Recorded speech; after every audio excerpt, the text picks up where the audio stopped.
दोस्तों, आज की कहानी का शीर्षक है बेटी की विदाई। सुशीला के हाथ आज बार बार कांप रहे थे।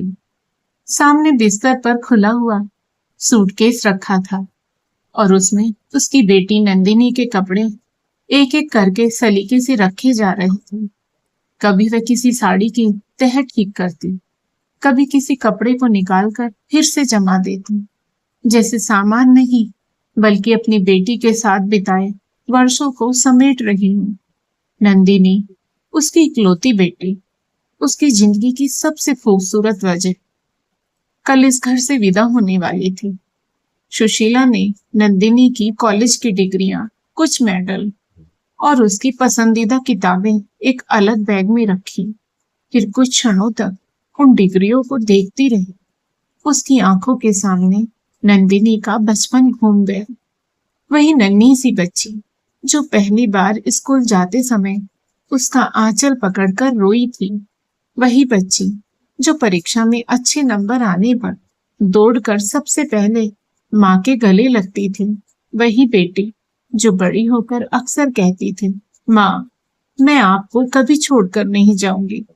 सुशीला के होठों पर हल्की मुस्कान आई, लेकिन अगले ही पल आंखें भर आई। उसने चुपचाप अपनी साड़ी के पल्लू से आंसू पोंछ लिए। वह नहीं चाहती थी कि नंदिनी उसे कमजोर देखे। उसी समय दरवाजे की चौखट पर खड़ी नंदिनी अपनी माँ को चुपचाप देख रही थी। माँ की हर हरकत को वह समझ रही थी। वह जानती थी कि कपड़े तह करते हुए माँ असल में अपनी भावनाओं को तह करने की कोशिश कर रही है। नंदिनी धीरे धीरे आगे बढ़ी। माँ, बस एक शब्द, और सुशीला का संयम टूट गया। उसने बेटी को अपने सीने से कसकर लगा लिया। दोनों कुछ क्षणों तक बिना बोले एक दूसरे से लिपटी रही, जैसे दोनों जानती हूँ कि आज जो कहा जाएगा वह शायद जीवन भर याद रहेगा। सुशीला ने बेटी के सिर पर हाथ फेरते हुए कहा, मेरी बच्ची, कल तू एक नए घर जाएगी। मैं जानती हूँ वहां सब कुछ तुझे नया लगेगा। नए लोग होंगे, शादी की नई जिम्मेदारियां होंगी, नए रिश्ते होंगे। शुरू शुरू में कुछ बातें अच्छी लगेंगी और कुछ बातें शायद समझ में नहीं आएंगी। वह कुछ क्षण रुकी, लेकिन बेटी, किसी भी रिश्ते को समझने के लिए समय देना, हर बात का जवाब तुरंत देना जरूरी नहीं होता। कभी कभी चुप रहकर सामने वाले को समझना भी रिश्ते निभाने का हिस्सा होता है। नंदिनी माँ की बातें ध्यान से सुन रही थी। सुशीला ने आगे कहा, तेरी सास शारदा देवी ने मुझसे खुद कहा था कि उन्हें बहू नहीं, एक पढ़ी लिखी और समझदार बेटी चाहिए। इसलिए तू भी उन्हें केवल सास मत समझना, उन्हें माँ जैसा सम्मान देना और धीरे धीरे उनके मन को समझने की कोशिश करना। नंदिनी की आंखें भर आई। माँ, अगर मुझसे कोई गलती हो गई तो? सुशीला ने उसके चेहरे को दोनों हाथों में थाम लिया। गलती होगी ही बेटी, तू इंसान है, कोई देवी नहीं। लेकिन गलती होने पर अहंकार मत करना। और एक बात, दूसरों की गलती को भी हर बार दिल पर मत लेना। फिर सुशीला की आवाज थोड़ी गंभीर हो गई। लेकिन इसका मतलब यह भी नहीं कि तू हर अन्याय चुपचाप सहती रहे। समझौता और आत्मसम्मान में फर्क होता है। परिवार को जोड़ना अच्छी बात है, मगर अपने सम्मान और सुरक्षा की कीमत पर नहीं। नंदिनी ने माँ का हाथ कसकर पकड़ लिया। सुशीला ने कहा, जब कोई बात मन को परेशान करे, पहले शांत होकर सोच लेना। तुरंत मायके फोन करके शिकायत मत करना, क्योंकि कई बार छोटी सी बात बाहर से सुनने पर बहुत बड़ी लगने लगती है। पहले पति से प्यार और समझदारी से बात करना। अगर बात फिर भी न सुलझे तब मुझसे जरूर कहना। और हाँ, कभी अपने पति और मायके के बीच ऐसा चुनाव मत बनाना कि उन्हें लगे कि उन्हें किसी एक को चुनना है। रिश्ते जोड़ने की कोशिश करना, तोड़ने की नहीं। नंदिनी माँ के कंधे पर सिर रखकर सुबकने लगी। सुशीला ने उसके बालों में उंगलियां फेरते हुए कहा, एक और बात हमेशा याद रखना, जिस घर में जा रही है उसे अपना बनाने के लिए केवल यह मत देखना कि वहां के लोग तुझे कितना प्यार देते हैं। तू भी यह देखना कि तू उन्हें कितना सम्मान, अपनापन और धैर्य दे सकती है। फिर उसने बेटी की आंखों में देखते हुए कहा, लेकिन बेटी, खुद को खोकर किसी घर को अपना मत बनाना। नंदिनी ने पहली बार माँ की आंखों में देखकर हल्की सी मुस्कान दी।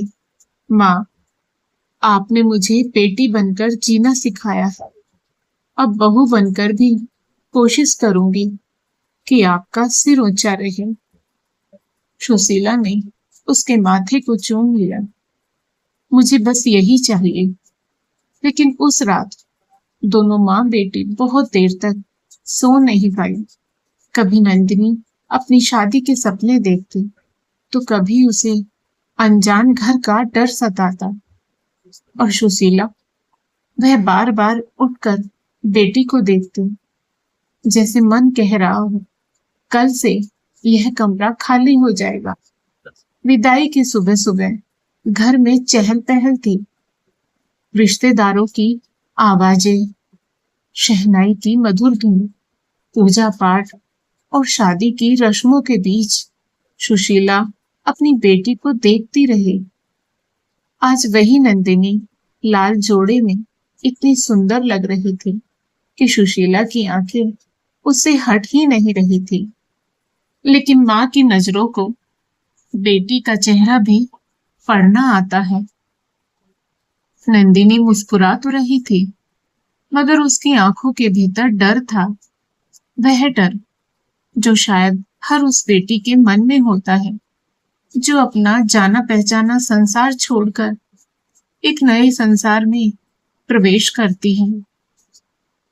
सुशीला उसके पास गई। डर लग रहा है? नंदिनी ने कुछ नहीं कहा, बस माँ के गले लग गई। सुशीला ने उसकी पीठ थपथपाते हुए कहा, डरना मत, नया घर है, धीरे धीरे अपना लगने लगेगा। और याद रखना, तुम वहां केवल किसी की पत्नी या बहू बनकर नहीं जा रही। तू अपने सपनों, अपनी शिक्षा और अपनी पहचान के साथ जा रही है। नंदिनी की आंखों से आंसू बह निकले। माँ, क्या बेटियां सच में अपना घर छोड़ देती हैं? सुशीला कुछ क्षण चुप रही, फिर बोली, नहीं बेटी, बेटियां घर छोड़ती नहीं हैं। बेटियां अपने प्रेम का विस्तार करती हैं।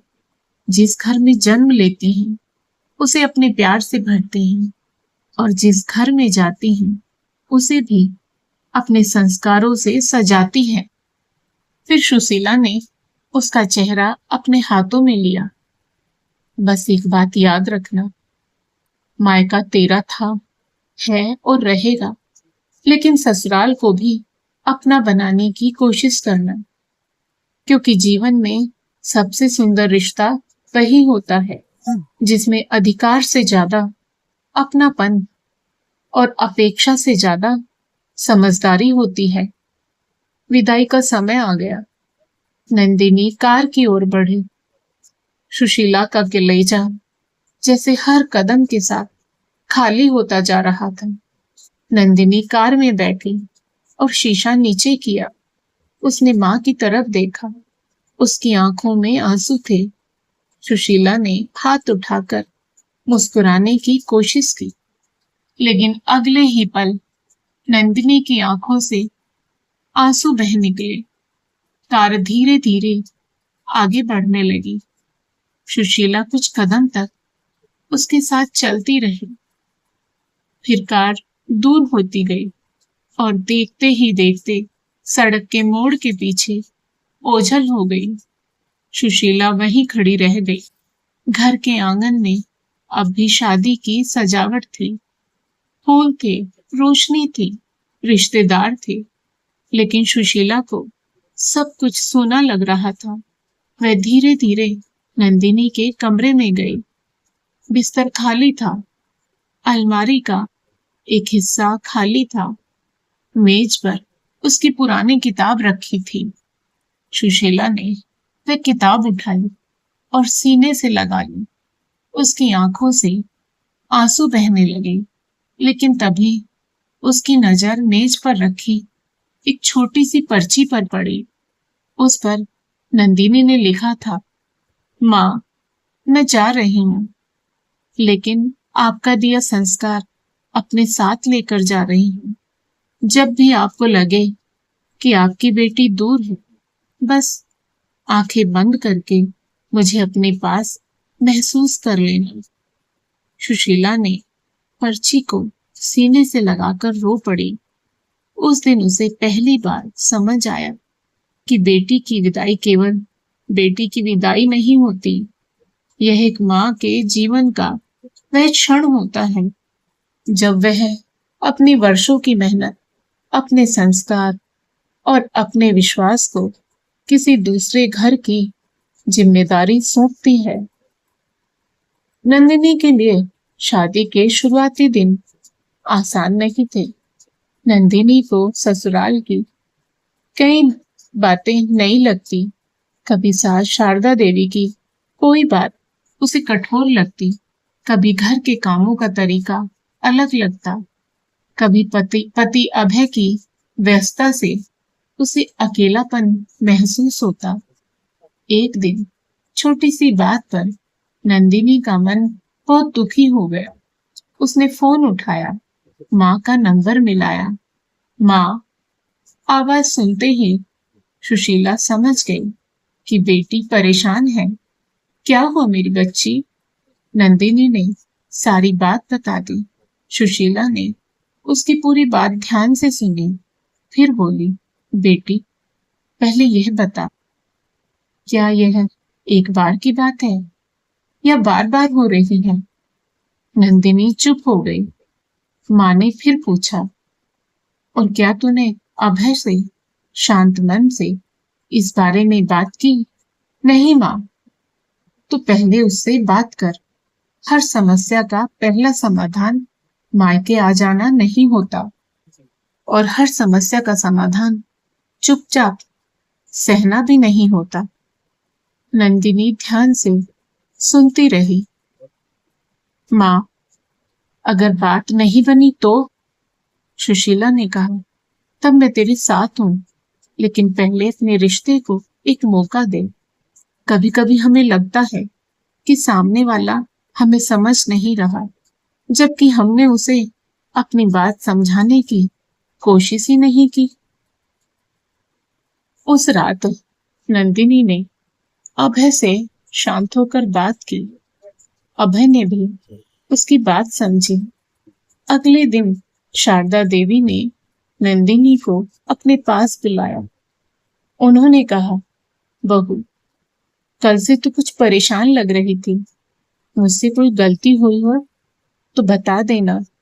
मैं भी सीख रही हूँ कि बेटी और बहू के बीच फर्क नहीं करना चाहिए। नंदिनी की आंखें भर आई। उसने शारदा देवी के पैर छू लिए। उस दिन नंदिनी को अपनी माँ के सीख का अर्थ समझ आया। रिश्ते हमेशा सही इंसान मिलने से नहीं बनते, कई बार सही तरीके से बात करने से बनते हैं। समय बीतता गया। नंदिनी ने अपने नए घर में प्यार से जगह बनाई और शारदा देवी ने भी उसे बेटी की तरह अपनाना शुरू कर दिया। एक दिन सुशीला के पास फोन आया। माँ, हाँ मेरी बच्ची। माँ, आज मैंने आपकी बात सच में समझी। क्या हुआ? नंदिनी हंसते हुए बोली, आपने कहा था ना कि घर को अपना बनाने के लिए यह मत देखना कि लोग हमें कितना देते, यह देखना कि हम कितना दे सकते हैं। माँ, अब मुझे यह घर सच में अपना लगता है। सुशीला की आंखों से आंसू बहने लगे, लेकिन ये आंसू विदाई वाले नहीं थे, ये संतोष के आंसू थे। उसने मुस्कुरा कर कहा, बेटी, बस हमेशा याद रखना, जहाँ प्यार हो वहां धैर्य रखना, जहाँ गलत फहमी हो वहां संवाद करना, जहाँ गलती हो वहां माफी मांगना, और जहाँ आत्मसम्मान को चोट पहुंचे वहां अपनी आवाज जरूर उठाना। नंदिनी ने कहा, और माँ, आपने मुझे एक और बात सिखाई थी। क्या? बेटी का मायका कभी छूटता नहीं। सुशीला हंस पड़ी, बिल्कुल नहीं। तू चाहे दुनिया के किसी भी कोने में चली जा, माँ का घर तेरे लिए हमेशा खुला रहेगा। फोन कट गया। सुशीला कुछ देर तक मोबाइल को देखती रही। उसके सामने वही कमरा था, वही अलमारी थी, वही मेज थी, लेकिन आज उसे कमरा खाली नहीं लगा, क्योंकि उसे समझ आ चुका था। बेटी विदा होकर घर से दूर जाती है, माँ के दिल से नहीं। और शायद यही एक बेटी की सबसे बड़ी ताकत होती है। वह अपने मायके से केवल कपड़े और गहने लेकर नहीं जाती, वह अपने साथ माँ की सीख, पिता का विश्वास, परिवार के संस्कार और अपने आत्मसम्मान की रोशनी लेकर जाती है। कहानी की सीख, बेटियों को केवल यह मत सिखाइए कि उन्हें ससुराल में सब कुछ सहकर घर बचाना है। उन्हें यह भी सिखाइए कि रिश्तों में प्रेम रखें, लेकिन अपनी पहचान न खोएं। परिवार में सामंजस्य रखें, लेकिन अन्याय को सामान्य न माने। बड़ों का सम्मान करें, लेकिन अपनी गरिमा भी बनाए रखें। गलत फहमियों में संवाद करें, अहंकार में नहीं। और सबसे जरूरी, बेटी को इतना मजबूत बनाइए कि वह किसी भी परिस्थिति में विवेक, धैर्य और आत्मसम्मान के साथ अपना जीवन जी सके। क्योंकि बेटी की असली विदाई उस दिन नहीं होती जिस दिन वह डोली में बैठकर घर से जाती है। बेटी की असली विदाई तब होती है जब माँ उसके हाथों में अपने संस्कार रखकर कहती है, जा मेरी बच्ची, अब अपने जीवन कहानी तो स्वयं लिखना। तो दोस्तों, आज की कहानी यही समाप्त होती है। यदि आपको कहानी पसंद आई हो तो वीडियो को लाइक करें, शेयर करें और साथ ही हमारे चैनल को सब्सक्राइब करें। बेल आइकन को प्रेस करके ऑल बटन पर क्लिक करें। राधे राधे प्यारे दोस्तों।